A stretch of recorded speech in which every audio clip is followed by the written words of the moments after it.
Bon, application 5. Là, c'est la question la plus... On se calme, s'il vous plaît. C'est la question la plus embêtante au niveau des calculs. On vous dit, j'ai une fonction affine et voilà ce que j'ai comme juste hypothèse de départ. L'image de moins 1, c'est 6. L'image de 2, c'est moins 6. Ce qu'on pourrait déjà vérifier, c'est quelle est la droite qui correspondrait à cette fonction affine. Rappelez-moi, pour avoir des droites, tracer une droite, il faut des points. Pour avoir des points, il faut des coordonnées. Quel est le point qui serait associé à f de moins 1 égale 6? Que vous x, que vous y? Oui. X vaut moins 1, y vaut 6. Et quel est le point qui serait associé à f de 2 égale moins 6? 2 sur les x, moins 6 sur les y. Je vous rappelle que y égale f de x, c'est toujours y l'image, x un antécédent. Donc si je devais tracer la droite associée, j'aurais donc une droite qui passerait par le point moins 1 sur les x, 6 sur les y, donc le point A, et 2 sur les x, moins 6 sur les y. On continue. Voilà la droite que je tracerai. À vue d'œil, cette droite va correspondre à une fonction affine qui va être comment? Décroissante ou croissante? Décroissante. Ça veut dire que le A que vous allez trouver, il va être comment? Croissant. Mais si la fonction est décroissante, le A va être comment? Non, pas supérieur à B. Comment on voit qu'une fonction est croissante ou décroissante? Il va être négatif. Donc si on ne se trompe pas, on va avoir un A qui va être négatif parce qu'on a une droite comme ça qui va correspondre à une fonction décroissante. Bon. Et peut-être que mon B, moi j'ai mal fait ma droite, mais mon B fera peut-être 1. Je vous rappelle que B c'est l'ordonnée à l'origine, c'est-à-dire c'est l'endroit sur l'axe des ordonnées où à l'origine la droite coupe l'axe des ordonnées. Alors c'est là où c'est nouveau, on va faire ce qu'on appelle un système. Rappelez-moi la forme générale d'une fonction affine. Oui. F de x égale ax plus b. Ça, vous devez le savoir par cœur. Et le but, c'est de trouver le A et de trouver le B. Qu'est-ce que j'ai comme énoncé? J'ai que f de moins 1 égale 6. Moins 1, pourquoi? X. Donc, qu'est-ce que je vais faire? Je vais remplacer x par moins 1. Ça fait a fois moins 1 plus b égale 6. On est d'accord que là, j'ai bien écrit f de moins 1 égale 6? C'est-à-dire, j'ai pris le x, je l'ai remplacé par moins 1, j'ai écrit c'est égal à 6. Qu'est-ce qu'on va faire avec ça? Exactement pareil. Sauf que je vais remplacer x par combien cette fois-ci? 2. Par 2, oui. Donc, a fois 2 plus b égale 6. Jusqu'à là, ça va? J'ai remplacé le x par moins 1. J'ai écrit que l'image faisait 6. J'ai remplacé le x par 2. C'est moins 6, madame. Là, en haut, c'est 6. Et là, moins 6. Oui, pardon. Jusqu'à là, ça va? Je vais juste l'arranger, ce système, pour que ça soit plus facile à écrire. Moins a plus b égale 6. 2a plus b égale moins 6. Et là, vous voyez que vous êtes bloqué parce que vous, normalement, vous n'avez pas appris à résoudre des systèmes avec deux inconnus. On est d'accord qu'il y a bien deux inconnus. Lesquels? A et B. Et vous, vous avez appris à résoudre des équations avec combien d'inconnus? Une seule. Donc le but, ça devait être d'éliminer une inconnue. Mais en fait, c'est assez sympa ce genre de choses. Parce qu'il y a une inconnue que vous allez pouvoir éliminer facilement. Si je décide de faire la ligne 1 moins la ligne 2. Et regardez, parce que là, c'est important. Vous allez raisonner en colonne. C'est-à-dire que ça, c'est une colonne. Ça, c'est une colonne. Ça, c'est une colonne. Oui.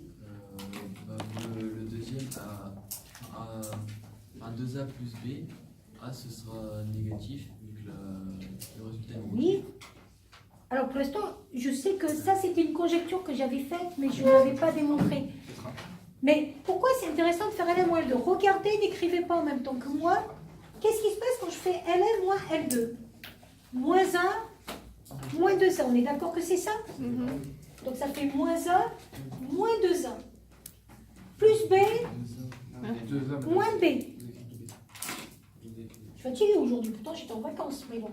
Ensuite, plus b, moins moins. fait plus B moins B. On l'annule. Ben, c'est surtout que oui, on l'annule. Et c'est ça qui est intéressant. Donc, plus B moins B égale, 0. attention, N1 moins L2, donc égale À 12, moins 12. 6 moins 6. À 12. Donc, je répète ce que je viens de faire. Regardez au tableau. Je vais faire la ligne 1 moins la ligne 2. Pourquoi? Parce que quand on fait la ligne 1 moins la ligne 2, qu'est-ce qui se passe? B moins B, C'est nul. 0. D'accord? Voilà pourquoi je fais ça. Donc ça fait moins A moins 2A, c'est ce que j'ai écrit là. Plus B moins B, c'est ce que j'ai écrit là. Égal, c'est ce que j'ai écrit là. 6 moins 6. Et là, on est sauvé. Pourquoi on est sauvé? Parce que moins A moins 2A, ça fait combien?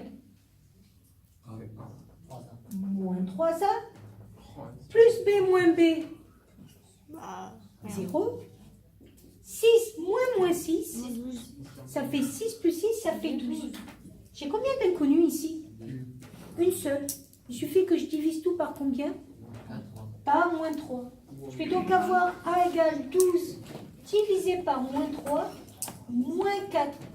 Est-ce que c'est cohérent avec cette idée que je devais avoir un coefficient négatif? Oui ou non? Oui. Là, on a trouvé le A. Il faut trouver quoi après? Le B. Et bien, je vais faire exactement pareil. Mais regardez ce que je vais faire pour éliminer maintenant le A. Je vais multiplier la ligne 1 par 2. Pourquoi, d'après vous, ça va être intéressant de multiplier la ligne 1 par 2? Regardez ce qui se passe. Alors, j'ai toujours deux inconnus. Mais quand je vais ajouter ça, qu'est-ce qui va se passer? Oui. Eh oui. Pourquoi j'ai multiplié par 2 d'après vous? Le A disparaît. Et quand je fais ça, L1 plus L2, cette fois-ci, la ligne 1 plus la ligne 2, j'ai quoi pour la première colonne? J'ai moins 2A plus 2A. C'est nul. Ça va s'annuler, c'était le but. Après, j'ai plus 2B plus B égale 12 moins 6. Et c'est vrai, c'était vraiment le but. Moins 2A plus 2A, ça s'annule. Et j'ai combien d'inconnus maintenant? Une seule. Est-ce que je sais faire ça? Oui. J'arrive à B égale 6 divisé par 3, c'est-à-dire 2. Donc votre fonction que vous cherchiez, c'était laquelle? Puis je vais te donner la parole. C'était quoi la fonction que je cherchais? Et donc c'était quoi? Le A faisait combien? Moins 4x. Et le B faisait combien? 2. Donc si j'avais tracé convenablement ma droite, ça passerait par combien ici? 4. 2. 2. C'est-à-dire par l'ordonnée à l'origine. Ici, ça doit passer par 2. C'est obligé. Comment je peux être sûr que je ne me suis pas trompée? Parce que je peux me tromper et je me trompe souvent, vous avez remarqué. Mais comment je peux être sûr que je ne me suis pas trompée? Oui.